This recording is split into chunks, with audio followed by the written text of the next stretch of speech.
শুনুন শুনুন শুনুন, কৃষ্ণনগরের মহারাজ কৃষ্ণচন্দ্রের মন আজ অনেক খারাপ। যে মহারাজ কৃষ্ণচন্দ্রের মন ভালো করে দিতে পারবে, মহারাজ কৃষ্ণচন্দ্র তাকে নগদ অর্থ পুরস্কৃত করবেন।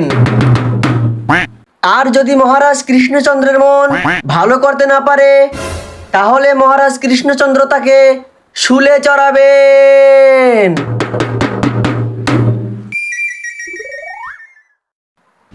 এই থামো, তুমি এখন চলে যাও। যথাজ্ঞা মহারাজ। এ কাকা, শুনেছিস যে নাকি রাজামশাইয়ের মন ভালো করতে পারবে, রাজামশাই তাকে পুরস্কৃত করবে। শুধু কি তাই, মন ভালো না করতে পারলে তাকে শুলে চড়াবে। ওইসব শুলের ভয় দেখিয়ে আমাকে দমিয়ে রাখতে পারবি না। এ জীবন নিয়ে আমি অনেক হতাশ।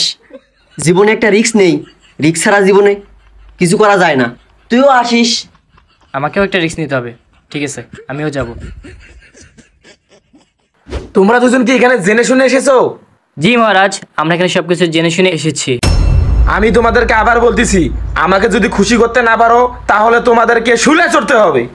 যথাজ্ঞা জল্পন। যথাজ্ঞা যাপনা। ঠিক আছে, তাহলে কে আগে শুরু করবে? তুই যা, তুই যা। তুই যা, আর তুই যা না। আরে যা রে ভাই, যা। তুই যা, যাও। যা। তুই যা না। আরে দাঁড়াও, তুমি আগে এসো। যথাজ্ঞা মহারাজ। শুরু করো।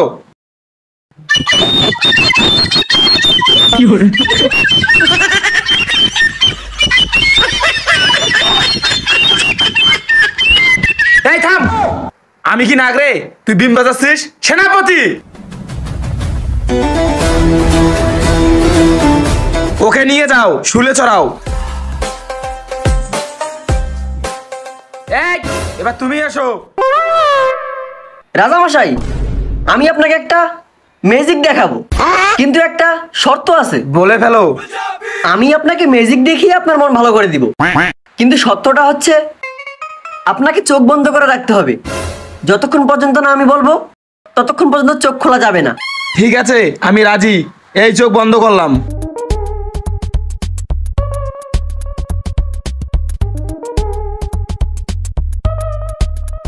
মহারাজ চোখ খুলুন।